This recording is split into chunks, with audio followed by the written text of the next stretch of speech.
부르짖는 기도는 하나님의 마음을 움직입니다. 이런 제목으로 함께 하나님 말씀을 나누기 원합니다. 자, 어떤 영업사원이 최고의 실적과 최고의 성적을 거두어서 회사에서, 기업에서 아주 큰 상을 받았다라는 그 책을 한번 읽게 됐습니다. 근데 그 영업사원에게 기자가 찾아가서 인터뷰를 하면서 그렇게 최고의 성적을, 최고의 기량을, 실적을 얻을 수 있었던 방법이 무엇입니까? 이렇게 물어봤습니다. 그래서 이런 말을 할 줄 알았어요. 성실이라든지 또는 노력이라든지 또는 회사의 제품이 우수했기 때문에 많은 사람들한테 물건을 팔 수가 있었습니다. 이렇게 이제 말할 것이라고 기대를 했는데 그 영업사원은 이렇게 말합니다. 고객의 마음을 움직이고 고객에게 신뢰를 주고 고객의 마음을 사로잡았습니다. 그러니까 이렇게 얘기를 한 거였어요. 그러니까 어떤 자기의 성실이나 노력이나 회사 제품이 아니라 그 고객에게 정말 신뢰를 주고 믿음을 주고 고객에게 그 마음을 사로잡았기 때문에 자기가 이렇게 성장할 수 있었고 최고의 실적을 누릴 수 있었습니다. 이렇게 얘기를 한 것입니다. 이처럼 우리가 마음을 감동시키면, 상대방의 마음을 감동시키면 길이 열리고 그리고 문이 열리게 되고 그리고 우리 앞에 빛이 보이는 일이 벌어집니다. 우리 사랑 성도님들, 우리가 하나님의 마음을 이 새해에 한번 감동시키시고 움직이셔서 정말 하나님 앞에 놀라우신 하나님의 축복을 얻는 복된 한 해가 되시기를 주님의 이름으로 간절히 축복합니다. 얼마 전에 13억 중국인의 마음을 울린 사진 한 장이 있었습니다. 그 사진을 보고 13억에 있는 모든 중국인들이 울컥했습니다. 제가 사진 한 장을 갖고 왔는데 바로 이 사진입니다.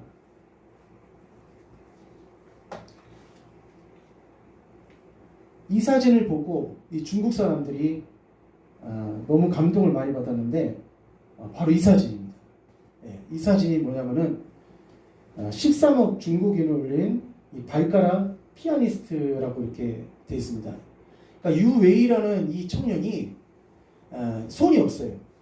이 양팔이 없는 상태에서 그냥 발가락으로만 이 피아니스트를 치는 겁니다. 피아니스트로서 살아가는 겁니다.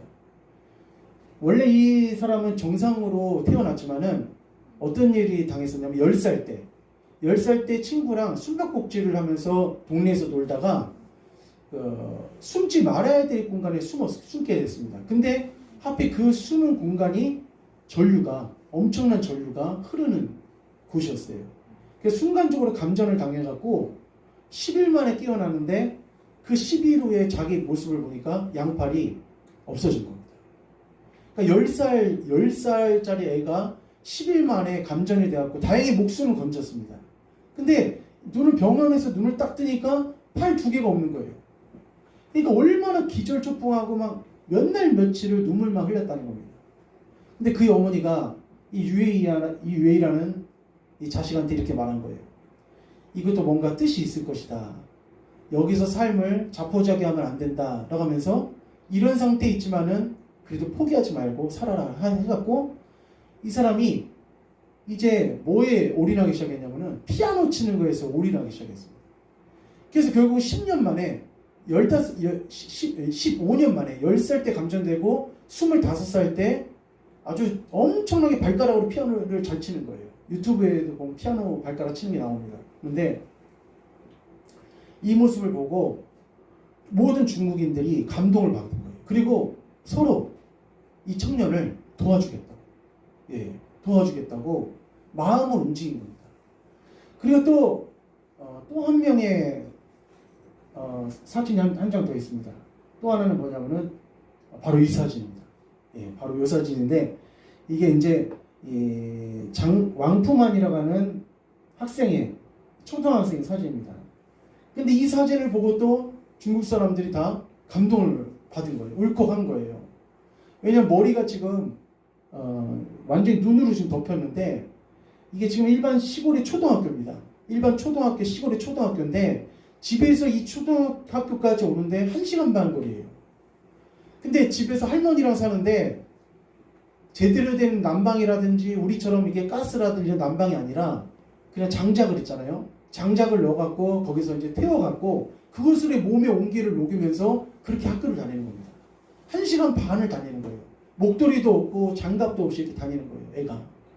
그러니까 이 모습을 보고 모든 중국인들이 서로 돕겠다고, 서로 돕겠다고 이런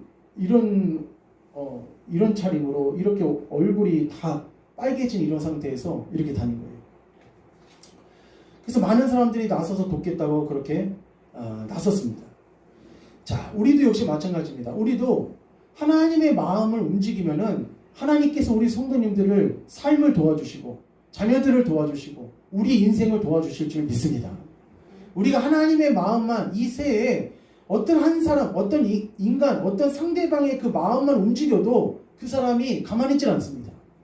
내가 뭔가 저 아이를 위해서, 저 청년을 위해서 부족하지만 내가 한번 도와야겠다. 이런 마음이 생기는 것처럼 우리 하나님도 우리 성도님들을 어떻게 생각하시냐면은 사랑하고 우리 성도님들 한 사람 한 사람을 하나님께서 얼마나 긍휼하게 여기시는지 모릅니다.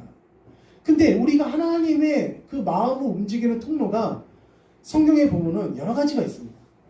근데 그 여러 가지 것 가운데서 우리가 하나님의 마음을 움직일 수 있는 통로가 바로 뭐냐? 한번 따라하겠습니다. 기도입니다. 기도입니다. 우리의 이 기도가 하나님의 마음을 움직일 수 있는 통로가 됩니다. 근데 교회의 많은 성도님들이 우리가 기도에 대해서 잘못하는 것들이 있는데 그것이 뭐냐면은 우리가 교회에 와서 기도를 하게 되면은 보통 그냥 눈 감고 조용하게 마음속으로 기도하고 있다가 기도가 끝나고 난 다음에 집으로 돌아갑니다. 그런데 우리가 하나님 앞에 나와서 교회에 나와서 기도할 때는 우리가 이 묵상 기도는 어떤 기도냐면은 우리가 생각할 때는 그냥 교회에 나와서 초신자들이 하는 기도가 묵상 기도다 이렇게 생각을 하지만은 절대 그렇지 않습니다. 묵상 기도는 어떤 기도냐면은 지성소의 기도입니다. 지성소에서 하는 기도입니다. 그래서 우리가 성막문에서 물두멍까지는 무슨 기도냐면은 부르짖는 기도고, 성소의 기도는 방언 기도고, 지성소의 기도는 무슨 기도냐면은 바로 묵상 기도입니다. 그러니까 우리가 교회에 나오면은 뭐부터 우리가 배워야 되냐면은 하나님 앞에 부르짖는 기도부터 우리가 배워야 됩니다. 우리 하나님께서는 어떤 기도를 좋아하시냐? 묵상 기도도 있고 명상 기도도 있고 우리가 대표 기도도 있고 때에 따라서 우리가 격식을 마칠 때는 격식을 마쳐야 됩니다. 우리가 나와서 대표 기도를 하는데 막 소리 지르면서 기도하는 것은 격식이 안 맞죠. 그러나 개인 기도를 할 때라든지 또는 예배 끝나고 우리가 통성 기도를 할 때라든지 또는 우리가 하나님 앞에 나와서 시간을 작정해서 기도할 때는 묵상 기도보다는 어떤 기도를 많이 해야 되냐면은 부르짖는 기도를 많이 해야 됩니다. 왜 부르짖는 기도를 많이 해야 되냐면은 하나님께서 신구약에 보면은 하나님께서 축복해 주시고 그리고 은혜 주시고 그리고 그의 삶을 형통하게 해주신 사람들의 대부분의 삶을 그 사람들의 기도 생활을 보면은 다 어떤 기도 생활이었냐면은 하나님 앞에 따르겠습니다. 부르짖는 기도를 했습니다. 근데 저도 처음에 저는 이렇게 초등학교 때 예수님 못 만났습니다. 교회는 다니긴 다녔지만 못 만났어요. 그래서 중학교 제가 1학년, 2학년 때 어떻게 이렇게 하나님의 섭리 가운데 그 교회 전도를 받으려고 됐는지 모르겠지만은 중학교 학교 끝나고 이제 그 답심리 사거리 이제 여기를 딱 지나가잖아요. 딱 지나가면은 2층에서 찬양 소리하고 막 기도 소리가 거기까지 들리는 거예요. 이 도로까지 들리는 거예요. 도로까지. 그래서 중학교 때 뭐 저런 교회가 다 있나 굉장히 막 저렇게 큰 소리 방음이 안 돼 있나 보다 그렇게 생각하면 지나갔어요. 근데 세상에 하나님의 섭리가 어디 있었는지 모르겠지만은 바로 그 교회에 제가 전도를 받은 거예요. 그 교회에 제가 전도를 받은 거예요. 근데 그 전까지는 잠잠하게 기도를 했고 그냥 속으로만 기도했고 했는데 여기 교회는 어떻게 기도하냐면 하나님께 부르짖으면서 기도하는 거예요. 부르짖으면서. 근데 성경적으로 그게 맞는 게 뭐냐면은 신구약 성경의 모든 이 말씀들을 보면 다 하나님께서 축복해 주시고 응답해 주시고 역사해 주신 사람들을 보면은 다 한결같이 어떤 사람이냐면 하나님 앞에 부르짖으면서 기도했던 사람이라는 겁니다. 우리가 이 성막이라는 것을 잘 우리가 생각해 보면은 성막 문에서 우리가 물두멍까지 제사장이 수족을 씻는 거기까지는 무슨 기도 기간이냐면 우리가 부르짖는 기도입니다. 부르짖는 거. 그러니까 왜냐하면 그 울타리 안에서 짐승을 잡아서 하나님 앞에 뭐합니까? 제물로 드리고 하나님께 드려야 되기 때문에 칼소리도 나고 막 제사장들의 소리도 나면서 막 굉장히 막 바쁘게 움직이는 그런 공간이 울타리 아닙니다. 거기 안에서는 뭐 하는 시간이냐면은 부르짖으면서 하나님을 찾는 시간이에요. 하나님 내 죄를 용서해 주시고 하나님 내 재물을 받아주시고 하나님 저와 함께 해주시옵소서 하면서 그 공간 안에서 하나님 앞에 적극적으로 달려가는 시간이고, 성소의 기도는 뭐냐면은 성소에 들어가면 세 가지의 중요한 기구가 있습니다. 그 공간에서는 뭐 하는 기도 시간이냐? 방언하는 기도 시간이고, 그 지성소에 들어가면은 그때는 하나님의 음성을 듣는 시간이에요.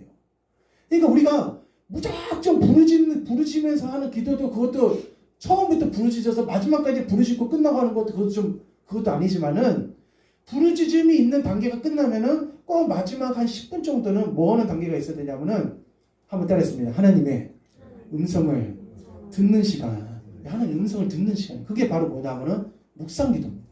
그게 묵상하는 기도예요. 근데 우리는 거꾸로 돼갖고 와서 그냥 속으로만 그 잠깐 기도하다가 돌아가는 때가 굉장히 많이 있다는 겁니다. 예레미야 33장 3절에 보니까 이렇게 말씀하십니다. 너는 내게 뭐하라? 부르짖으라. 내가 응답하겠고 내가 알지 못하는 크고 은밀한 일을 내게 보이리라. 이렇게 말씀하십니다. 그리고 시편 18편에 보니까 또 이렇게 말씀하십니다. 시편 18편에 시편 18편에 한번 읽어봅시다. 자, 시작. 내가 환난 중에서 여호와께 아뢰며 나의 하나님께 부르짖었더니 그가 그의 성전에서 내 소리를 들으시며 그의 앞에서 나의 부르짖음이 그의 귀에 들렸도다. 아멘. 다윗이 있잖아요. 다윗이 하나님 앞에 내가 환난 중에서 누구께 아뢰며 여호와께 아뢰며 나의 하나님께 뭐 했더니 부르짖었더니 라고 돼 있어요. 그러니까 다윗은 있잖아요. 광야 생활하면서 사울왕에게 쫓기면서 그의 어려운 인생 가운데서 그냥 잠잠하게 기도했던 사람이 아니라 하나님 앞에 어떻게 기도했던 사람이었냐면은 하나님 앞에 부르짖으면서 기도했다는 겁니다. 성도님들, 우리가 하나님의 앞에 나와서 막 여호와의 성호를 막 부르짖으면서 기도하는 것은 결코 그것은 부끄러운 일이 아닙니다. 우리 자녀들이 어머니 아버지를 해서 엄마 아빠라고 말을 못할 정도로 부끄럽다면은 어머니 아버지 입장에서는 굉장히 어떻게 해요? 난감하고 굉장히 안타깝겠죠. 그러니까 하나님의 입장에서 보면은 내 사랑하는 하나님의 자녀, 이 하나님 여기 계신 하나님의 자녀들이 하나님을 마음껏 부르짖는 것을 하나님께서는 더 원하고 계신다는 겁니다. 우리 성도님들, 주님의 성호를 한번 부르시고 마음껏 주님께 부르짖는 그런 기도를 하시기를 주님으로 간절히 축복합니다. 자, 본문에 하갈과 이스마엘이라는 이 두 모자가 등장합니다. 자, 우리 말씀, 우리 14절 한번 다시 한번 읽어보겠습니다. 창세기 21장 14절입니다. 시작. 아브라함이 아침에 일찍이 일어나 떡과 그 아이를 데리고 가게 하니 하갈이 나가서 브에세바 광야에서 방황하더니, 지금 하갈과 이스마엘이 하루아침에 누구 집에서 쫓겨나게 됐냐면은 이 사라와 아브라함 집에서 쫓겨나게 됐습니다. 그리고 언제 제가 말씀 한번 드렸었지만은 하갈은 아무 잘못이 없습니다. 하갈은 아무 잘못이 없는 상태예요. 물론 이스마엘이 여기 말씀 보면 이렇게 되어 있습니다. 이삭을 희롱했다 이런 말이 있어요. 이삭을 희롱했다는 말이 9절에 보니까 21장 9절에 사라가 본즉 아브라함의 아들 애굽 여인 하갈의 아들이 이삭을 놀리는지라, 옛날 희롱했는지 이렇게 나와 있거든요. 놀렸다고 나와 있는데, 그러니까 장자의 주도권을 지금 누가 잡고 있냐면은 이스마엘이 잡고 있는 겁니다. 그러니까 이런 상태로 가면은 사라 입장에서 보게 되면은 이스마엘이 아브라함의 후계를 이을 것 같다는 불길한 예감이 드는 거예요. 그리고 이스마엘이 저대로 놔두면은 이삭의 절대 후계자가 될 수 없을 거라고 생각을 한 겁니다. 그래서 결국은 이스마엘과 하갈을 이 사라가 내쫓으라. 그래서 아브라함이 하나님 앞에 응답을 받고 결국 그도 큰 민족으로 만들어 줄 테니까 그를 출가시켜라. 이렇게 응답을 받고 나가게 된 겁니다. 그러니까 하갈과 이스마엘 입장에서는 정말 영문도 모를 일이고 어떻게 보면은 정말 비참한 상태이죠. 근데 오늘 말씀에 그냥 일반적인 그런 도로나 이사를 간 것이 아니라 광야로 지금 쫓겨나간 겁니다. 이 당시에 남자도 광야에 가면 힘든 시간인데 그 여인과 그리고 17세 잠깐 넘은 그 아들을 데리고 광야에 정처도 없이 나가서 돌아다닌다는 것은 너무나도 힘든 일입니다. 그런데 식량도 많이 없어요. 물 한 가죽 부대와 이 떡을 가지고 떡만 준 상태에서 가다가 결국은 있던 물까지도 다 떨어졌습니다. 중동이 얼마나 뜨겁고 이 태양이 얼마나 장렬하는지 모릅니다. 그런 가운데서 다니는 거예요. 근데 이때 하갈은 아들이 너무 지금 힘들고 물도 떨어지고 그리고 우리가 이제 죽을 수밖에 없는 그런 상황에 처했다는 것을 이제 알게 되자 아들을 어디다 데려다 놓냐면은 그 나무 밑에다가 데려다 놓습니다. 왜 나무 밑에다가 데려다 놨냐면은 해가 너무 뜨니까 해가 너무 뜨거우니까 나무 밑에다 잠깐 내려놓고 그 아이를 거기 있으라고 말한 겁니다. 그리고 화살 한바탕 거리쯤 되는 대로 가갖고 이 하갈이 거기 가서 뭐 하기 시작했냐면은 대성통곡하면서 하나님 앞에 기도하면서 울기 시작했습니다. 엄마가 울기 시작하니까 누구까지도 오냐면은 에서까지도 이제 같이 우는 거예요. 그 이스마엘까지도 같이 우는 거예요. 그러니까 화살 한바탕 거리가 얼만큼 거리냐면은 한 200m에서 한 300m 정도 거리 됩니다. 그러니까 엄마가 막 울면서 막 기도하면서 엄마가 울면서 막 통곡을 하니까 옆에 있는 누구도 같이 울기 시작하냐면은 이 아들 이스마엘까지도 같이 따라서 울기 시작하는 거예요. 그런데 오늘 여기서 우리가 중요한 말씀을 깨달을 수 있습니다. 그것은 뭐냐면은 여기 말씀 보면은 이렇게 나와 있습니다. 자, 우리 16절 한번 다시 한번 읽어보겠습니다. 15절 16절 시작. 가죽 부대의 물이 떨어진지라 그 자식을 감목덩굴 아래에 두고 16절 이르되 아이가 죽는 것을 참아보지 못하겠다 하고 화살 한바탕 거리 떨어져 마주 앉아 바라보며 소리내어 우니 라고 하면서 여기서 소리내어 운다라고 기록이 되어 있습니다. 그런데 이 소리내어서 운다라고 기록이 되어 있지만은 이게 킹제임스 버전에는 뭐라고 되어 있냐면은 목소리를 높여 우니 이렇게 되어 있어요. 목소리를 높여 우니. 그래서 우리가 성경은 두 가지가 여기 여러 가지가 있는데 이게 뭐냐면 킹제임스 흥정령입니다. 이게 무슨 성경이냐면은 이것도 같이 이제 이 성경하고 번역된 성경이긴 한데 요거는 좀 더 오래된 성경입니다. 근데 여기에서 뭐라고 되어 있냐면은 목소리를 높여 우니 이렇게 기록이 되어 있는 거예요. 그리고 히브리어 원문에서는 이 여기 등장하는 16절에 소리내어 우니를 히브리어 원문에는 뭐라고 써 있냐면 이렇게 써져 있어요. 하나님께서 그 아이의 부르짖음을 들으셨다 이렇게 되어 있어요. 소리내어 운다는 것이 원문에는 따로 있습니다. 부르짖음. 예, 부르짖음으로 나와 있다는 거예요. 그러니까 하갈이 어떻게 해요? 하나님께 통곡하면서 그 하나님을 20년 동안 아브라함 집에 살았기 때문에 여호와의 신앙이 있었습니다. 여호와 하나님을 알고 있었어요. 그러니까 그 여호와 하나님 앞에 물이 떨어져서 죽을 수밖에 없는 그런 상황 가운데서 소리내어 울었다는 이것이 뭐냐면 부르짖으면서 하나님 앞에 기도했다는 겁니다. 놀라운 역사가 일어났습니다. 어떤 역사가 일어나냐면은 두 모자가 통곡하며 부르짖는 소리를 누가 들으셨냐면은 하나님이 들으셨습니다. 우리 사랑하는 성도님들, 오늘 이 시간 기도하실 때 우리 성도님들의 기도를 하나님께서 들으시기를 주님의 이름으로 축복합니다. 기도도 있잖아요. 한 사람이서 기도하는 것보다 두 사람이서 기도하는 게 더 낫습니다. 오늘 여기서 하갈이 막 부르짖으면서 울면서 기도하니까 누구도 울기 시작했냐면은 이스마엘도 같이 울기 시작하는 거예요. 근데 하나님께서 이렇게 말씀하십니다. 그 아이의 소리를 들었다 이렇게 말씀하세요. 하갈도 하갈대로 기도하고 하나님 앞에 통곡하면서 울면서 기도했지만은 11절에 보니까 하나님이 그 어린아이의 소리를 들으셨으므로 라고 되어 있어요. 그러니까 하나님께서 그 어린아이의 소리를 들으셨다는 것은 하갈이 아닌 또 이스마엘의 부르짖음을 들으셨다는 겁니다. 우리가 있잖아요. 이처럼 부르짖으면서 하는 기도는 하나님께서 들으시는 기도가 되고 하나님께서 도와주시는 기도가 됩니다. 성도님들, 절대 부끄럽거나 창피하게 생각하지 말고 우리가 개인 기도 시간이라든지 통성 기도 시간에 하나님 앞에 주의 성호를 우리가 외치시고 부르짖으시기를 간절히 축원합니다. 오늘 하갈이 이렇게 기도하니까 천사가 나타났습니다. 천사가 나타나서 왜 우냐? 울지 말아라. 우리 17절에 다 같이 한번 읽어보겠습니다. 시작. 하나님이 그 어린아이의 소리를 들으셨으므로 하나님의 사자가 하늘에서부터 하갈을 불러 이르시되 하갈아 무슨 일이냐 두려워하지 말라 하나님이 저기 있는 아이의 소리를 들으셨나니. 아멘.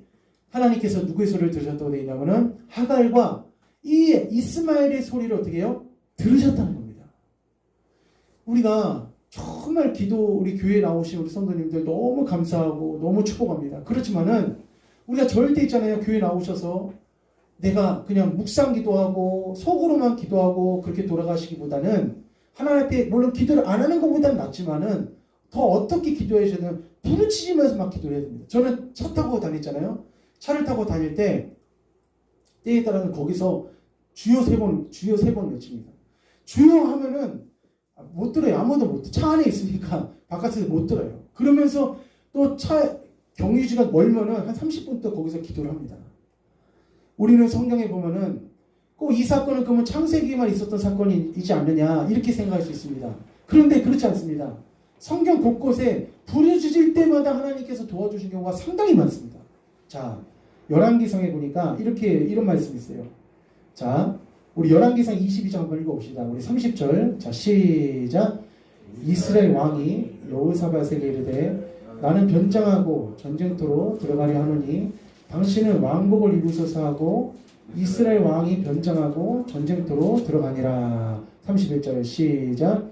아람 왕이 그의 병거의 지휘관 32명에게 명령하여 이르기를 너희는 작은 자나 큰 자와 더불어 싸우지 말고 오직 이스라엘 왕과 싸우라 한지라. 병거의 지휘관들이 여호사밧을 보고 그들이 이르되 이가 틀림없이 이스라엘 왕이라 하고 돌이키고 싸우리 한즉 여호사밧이 소리를 지르는지라. 아멘. 이게 아합과 동맹을 맺은 여호사밧 사돈인간입니다. 사돈간. 근데 어떤 전쟁에 참여했는데 그만 그 전쟁에서 아람에게 밀리게 됐어요. 수세에 완전히 밀리게 됐습니다. 그때 아람 왕이 이렇게 명령합니다. 너는 일반 군사들과 싸우지 말고 왕복을 입은 왕과만 싸워라. 왕만 잡아라. 이렇게 말하는 거예요. 근데 이때 아합 왕하고 여호사밧 왕이 서로 왕복을 바꿔 입었습니다. 여호사밧은 왕복을 입고 아합 왕은 그냥 일반 군사 옷을 입었습니다. 그러니까 머리를 쓴 거죠. 근데 하나님께서는 어떻게 해요? 하나님께서는 그렇게 머리를 썼음에도 불구하고 이제 여호사밧은 죽을 수밖에 없는 운명임에도 불구하고 그때 여호사밧은 평상시에 자기가 평안하고 하나님 앞에 예배 드릴 때마다 하나님 앞에 어떤 삶을 살았는지를 알 수 있습니다. 그것은 뭐냐? 그와 싸우려 한즉 여호사밧이 소리를 지르는지라. 33절에 병거의 지휘관들이 그가 이스라엘의 왕이 아님을 보고 쫓기를 그치고 돌이켰더라. 이렇게 나와 있어요. 선생님들, 주님이 움직이시고 역사하시는 기도는 바로 뭐냐? 첫 번째, 부르짖는 기도입니다.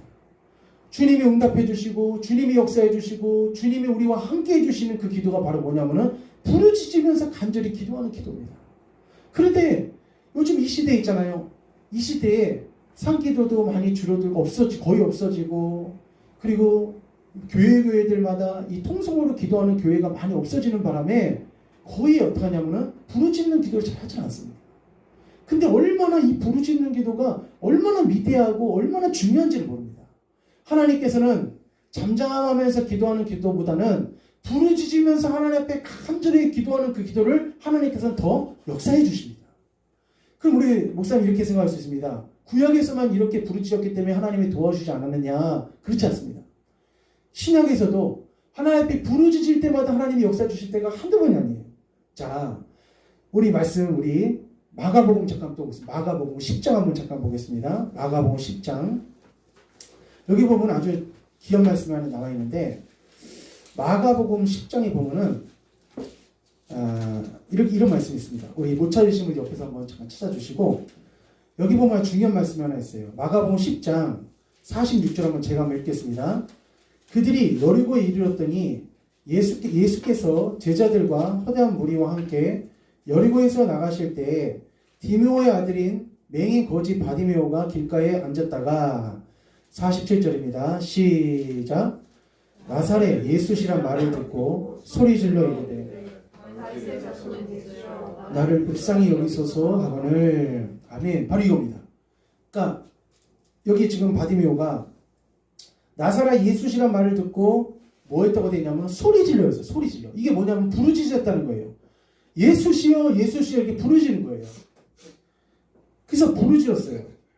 부르짖었는데 더 놀라운 것은 48절에 많은 사람이 꾸짖어 잠잠하라 하되 이렇게 씁니다. 시작.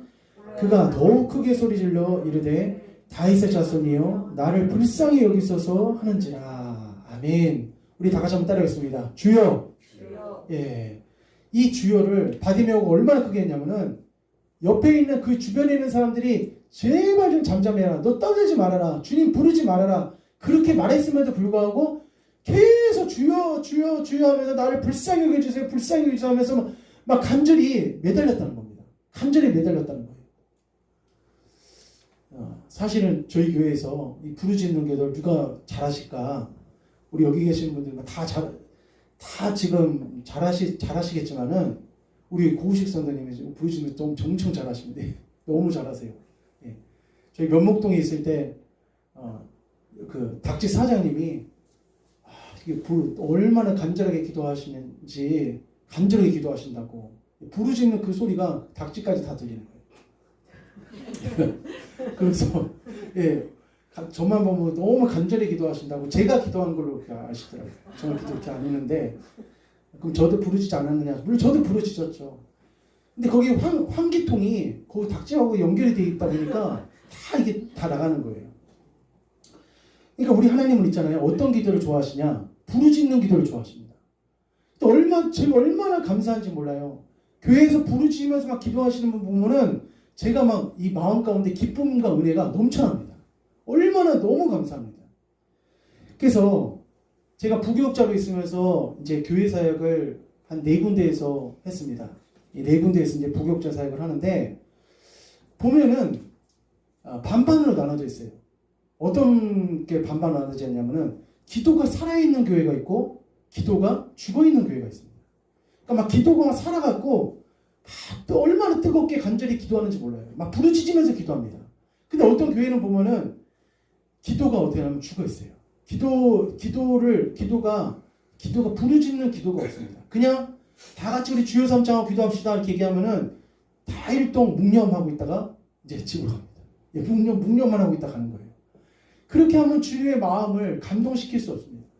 오늘 이 바디메오가 있잖아요. 너무 간절하게 외치니까 주님이 뭐라고 말씀하시냐. 자, 우리 49절 한번 읽읍시다. 마가복음 10장 49절 시작.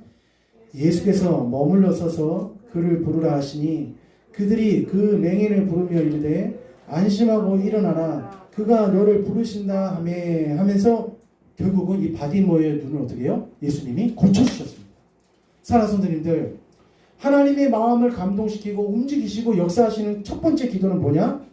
바로 그 성도의 기도는 뭐냐? 부르짖는 기도입니다. 부르짖는.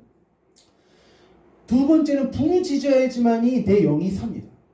예, 부르짖어야지 내 영이 살아요. 우리가 지적이고 학적인 그런 교회는 절대 부르짖질 않습니다. 그냥 학식적으로 어떤 지식적으로만 우리가 예수님을 믿으면서 신앙생활하게 되면은 내 영이 어떻게 되냐면은 죽습니다. 그러니까 우리가 신앙생활하면서 세 가지의 눈이 이 세 가지가 열려야 돼요. 세 가지가. 한번 따라하겠습니다. 영의 눈, 영의 귀, 입술. 예, 우리 영의 눈이 열려야 되고 영의 귀가 열려야 되고 영의 입술이 열려야 됩니다. 이 세 가지가 열려야 돼요. 듣는 자는 복이 있을진저 하면서 들을 귀 있는 자는 들을지어다 하면서 예수님은 항상 말씀을 전하시면서 이런 말씀하셨어요. 그러니까 눈도 역시 마찬가지입니다. 눈도 우리가 육적인 눈만 있는 것이 아니라 무슨 눈도 있냐면은 영의 눈이 있어요. 영의 눈이 있고 그리고 영의 귀가 있고 우리가 영의 입술이 있습니다. 그러니까 성도님들이 자꾸 우리 입술에서 뭐가 터져나와야 되냐면은 자꾸 아멘이 자꾸 터져나와야 돼요. 할렐루야.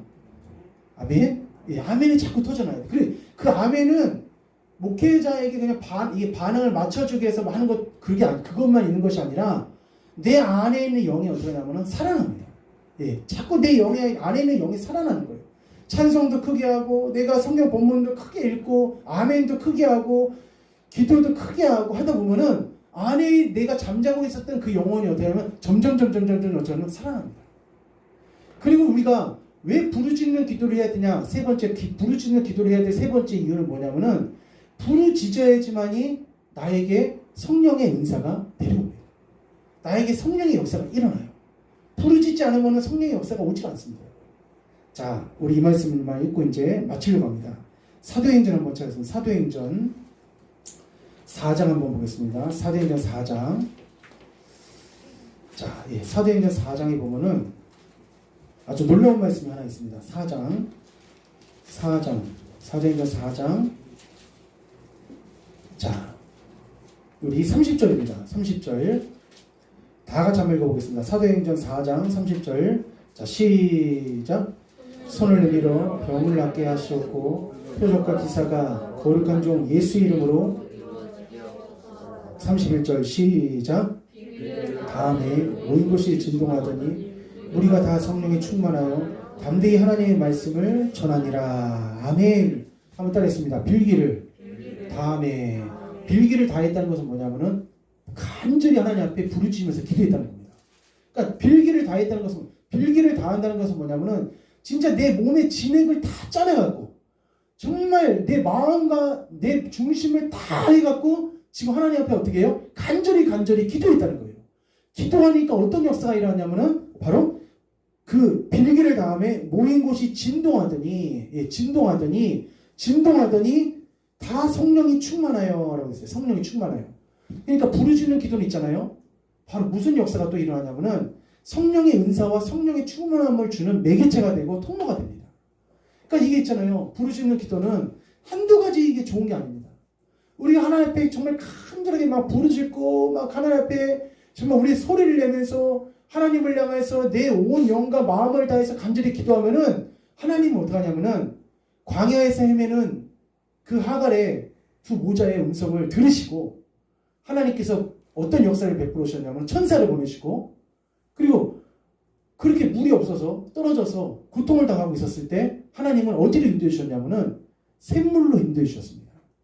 우리 성도님들 우리 영적으로 육적으로 공부하고 메마를 때마다 부르짖으셔서 하나님이 예비하신 그 생수를 샘물로 인도함을 받으시는 은혜가 있으시기를 주님의 이름으로 축복합니다. 자, 그래서 우리 본문 말씀 다시 돌아와서 창세기 21장 하갈이 이제 놀라운 일이 벌어졌어요. 19절에 하나님이 21장 19절에 하나님이 하갈의 눈을 밝히셨으므로 샘물을 보고 가서 가죽 부대에 물을 채우다가 그 아이에게 마시게 하였더라. 이제는 뭘 발견했냐면은 유전을 발견했습니다. 유전을. 뭐냐면 샘물을 발견한 거예요. 샘물을. 이 고대는 있잖아요. 샘물 하나 발견한 것이 집 한 채 산 것보다도 집 몇 채 있는 것보다 더 뛰어난 겁니다.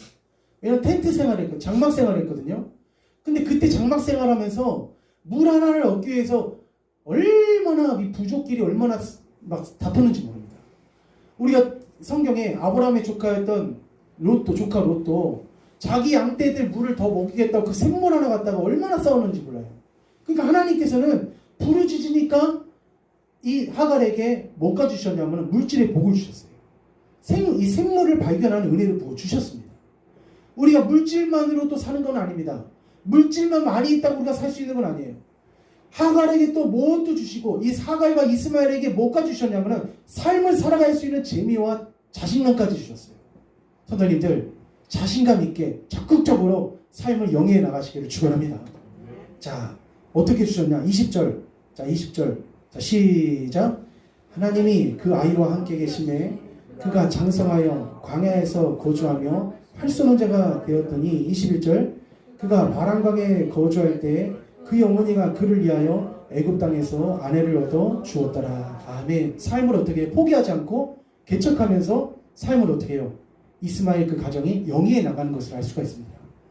성도님들 부르짖으면 이렇게 큰 우리에게 은혜를 주십니다. 우리가 집에서도 부끄럽게 생각하지 말고 부르짖으시고 그리고 교회에 나와서도 부끄럽게 생각하지 말고 하나님 앞에 간절히 부르짖으시고